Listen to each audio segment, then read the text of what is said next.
दोस्तों, हम सब अपने भाग्य की लकीरों को लेकर चिंतित रहते हैं। कोई अपनी मेहनत का फल न मिलने पर निराश होता है, तो कोई अपनी असफलताओं का सारा दोष भाग्य पर डाल देता है।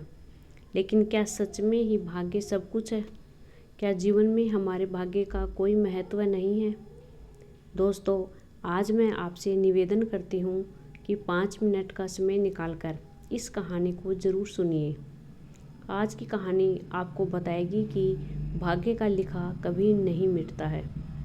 यह कहानी एक गांव में रहने वाले व्यक्ति राजा राम की है, जो अपनी कड़ी मेहनत पर और ईमानदारी के लिए पूरे गांव में जाना जाता था।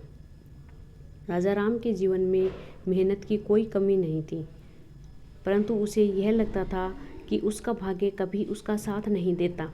चाहे कितनी भी मेहनत कर ले, उसे सफलता और धन की प्राप्ति कभी नहीं होती थी। राजा राम का जन्म एक गरीब परिवार में हुआ था। उसके माता पिता साधारण किसान थे, जो हर रोज़ खेतों में कड़ी मेहनत करके अपनी आजीविका चलाते थे। राजा राम ने अपने बचपन से ही अपने माता पिता को संघर्ष करते देखा था। उनकी माँ अक्सर कहा करती थी, बेटा, मेहनत से कभी घबराना नहीं चाहिए। ईश्वर देख रहा है और सही समय पर वह हमें इसका फल जरूर देंगे। हालांकि राजा राम ने यह बात मान ली थी, परंतु जैसे जैसे समय बीतता गया, उसके मन में यह सवाल उठने लगा कि अगर मेहनत से सब कुछ मिल जाता है, तो फिर उसकी किस्मत इतनी क्यों खराब है। राजा राम ने पढ़ाई में भी काफ़ी कोशिश की, परंतु कभी अच्छे अंक नहीं ला पाया। उसने खेती में भी अपने पिता की मदद की, लेकिन खेतों में हमेशा कोई ना कोई विपत्ति आ जाती, कभी बाढ़, कभी सूखा। ये सब देखकर राजा राम का हृदय निराशा से भर जाता। वह सोचता, क्यों मेरा भाग्य इतना कठोर है। मैं मेहनत करता हूँ, पर फल क्यों नहीं मिलता। राजा राम ने सोचा कि शायद उसके भाग्य में दुख ही लिखा है। उससे गांव के पंडित से पूछा कि उसकी कुंडली में कौन सा दोष है। पर पंडित ने कहा, बेटा, भाग्य की रेखाएं सबके जीवन में हैं, परंतु उनसे बचने का एक ही उपाय है, धैर्य और विश्वास। एक दिन राजा राम को खबर मिली कि पड़ोस के गांव में एक बड़े व्यापारी की मदद की ज़रूरत है। राजा राम को लगा कि ये मौका शायद उसके जीवन को बदल दे। वह उत्साहित होकर व्यापारी के पास गया और कहा, मुझे काम पर रख लीजिए। मैं मेहनती हूँ और अपना काम पूरी ईमानदारी से करूँगा। व्यापारी ने उसे एक छोटे से काम पर रख लिया, गल्ले की देखभाल। राजा राम ने पूरी निष्ठा से यह काम किया और व्यापारी भी उसकी मेहनत से खुश हुआ। उसने राजा राम को और अधिक जिम्मेदारी देनी शुरू की। धीरे धीरे राजा राम की स्थिति बेहतर होने लगी। उसकी कमाई भी बढ़ गई और लोग उसे सफल व्यक्ति के रूप में देखने लगे। राजा राम को लगा कि अब उसका भाग्य बदल रहा है। लेकिन एक दिन व्यापारी के व्यापार में अचानक से भारी नुकसान हो गया। व्यापारी को अपना सारा व्यापार बंद करना पड़ा और राजा राम फिर से बेरोजगार हो गया। उसके जीवन में एक बार फिर अंधकार छा गया। वह सोचने लगा, क्या सच में भाग्य का लिखा कभी नहीं मिटता।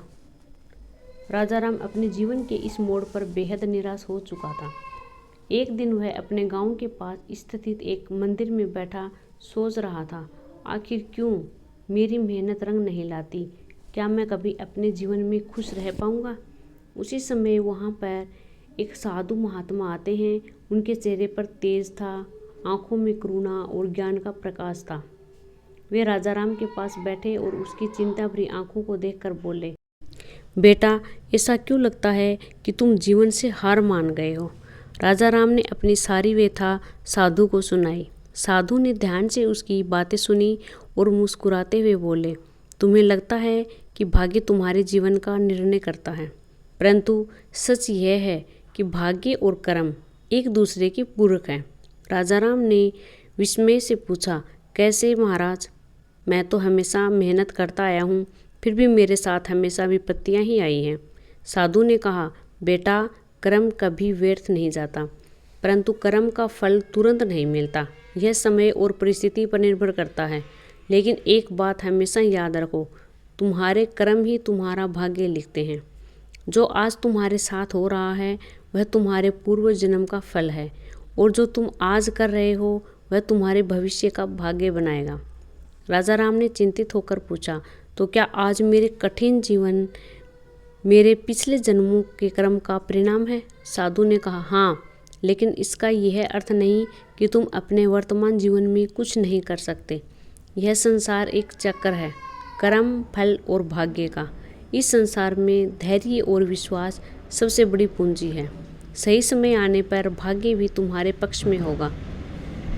राजा राम ने धीरे धीरे साधु की भाषा को समझना शुरू किया। उसे यह एहसास हुआ कि केवल मेहनत ही नहीं बल्कि धैर्य और विश्वास भी महत्वपूर्ण है। साधु की बात सुनकर राजा राम के मन में एक नई ऊर्जा का संचार हुआ। उसने निश्चय किया कि अब वह अपनी किस्मत को दोष नहीं देगा और न ही अपनी मेहनत का मूल्य कम समझेगा। साधु ने जाते समय उसे आशीर्वाद दिया और कहा, याद रखना बेटा, भाग्य का लिखा मिटाया नहीं जा सकता, परंतु कर्म के द्वारा उसे बदला जा सकता है। राजा राम ने उस दिन से अपने जीवन में सकारात्मक परिवर्तन लाने की ठानी। वह फिर से अपनी नौकरी की खोज में नहीं गया। उसने अपने गांव में एक छोटा सा व्यवसाय शुरू किया, फल और सब्जी बेचने का। उसने सोचा कि छोटा काम ही सही, मेहनत से किया जाए तो वह एक दिन अवश्य फल देगा। धीरे धीरे राजा राम का छोटा व्यवसाय चलने लगा। लोग उसकी ईमानदारी और सच्चाई की सराहना करने लगे। अब उसके पास अच्छी आमदनी होने लगी। वह पहले से कहीं अधिक खुश था और वह गांव वालों को भी यही संदेश देता था कि संघर्ष जितना होगा, फल उससे कहीं ज़्यादा अच्छा होगा। राजा राम की कहानी गांव वालों के लिए एक प्रेरणादायक कहानी बन गई थी। एक दिन उस साधु महाराज का गांव में आना हुआ। राजा राम ने उनके चरणों में झुककर धन्यवाद किया और कहा, महाराज, आपकी बातों ने मेरे जीवन को बदल दिया। मैंने अब समझ लिया है कि कर्म ही भाग्य का असली नियंता है। साधु ने मुस्कुराते हुए कहा, बेटा, मैंने सिर्फ तुम्हें दिशा दिखाई थी, परंतु तुमने अपने कर्मों में अपने भाग्य को बदलने का साहस किया। यही सच्ची जीत है। याद रखना, जीवन में कर्म करना कभी मत छोड़ो। कैसी भी परिस्थिति हो, भाग्य का लिखा मिटाया नहीं जा सकता, परंतु कर्म के द्वारा उसे सही दिशा में बदला जा सकता है।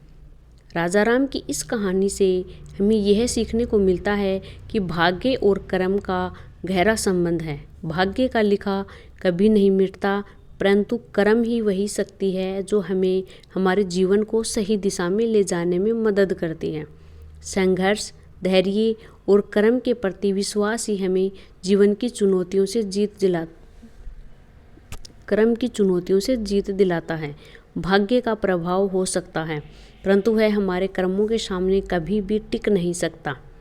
इस कथा का अंत राजा राम की सफलता और संतोष के साथ होता है और यही संदेश हमारे जीवन के लिए है। कर्म करते रहो, क्योंकि भाग्य के लिखे को बदलने की शक्ति तुम्हारे कर्मों में ही है। तो दोस्तों, कहानी अच्छी लगी हो तो एक लाइक ज़रूर कीजिएगा। धन्यवाद।